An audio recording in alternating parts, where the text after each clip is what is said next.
الجرح من يحمل جراحة يأذيك لو ما يأذيك؟ يأذيك.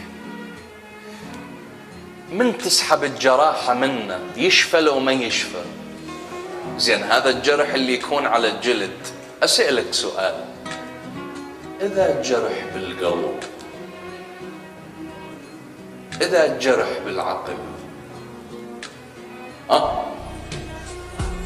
تدري أنتوا ايش قد عندكم جروح بقلوبكم؟ ايش قد عندكم جروح بعقولكم؟ جرح غدر، جرح خيانة، جرح إهانة، جرح إذلال، جرح جرح جرح جرح جرح فوق جرح.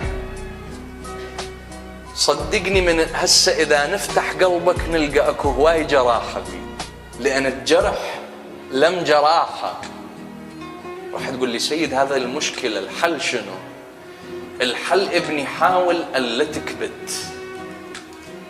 يعني مجرب أن تزور علي بن أبي طالب عليه السلام بعد صلاة الفجر؟ مجرب هذا الشيء، هذا الشعور؟ جرب. شوف مادة الدوبامين اللي راح يفرزها الدماغ من تدخل لضريح أمير المؤمنين وتقعد تكلم أبو الحسن، تقول له سيدي يا أمير المؤمنين أنا هيك صار وياي، أنا هيك صار وياي، أنا هيك صار وياي، أنا هيك صار وياي، أنا هيك صار وياي. جربت أن تقعد على السجادة تسولف مع رب العالمين؟ بلي تكلم مع الله بأدق التفاصيل. يا ربي أنا اليوم طبيت فلان هيك حكى وياي، هيك حرجني قدام الكل وما قدرت أحكي، لأن كان أكو كيت وكيت وكيت وكيت أكو سبب.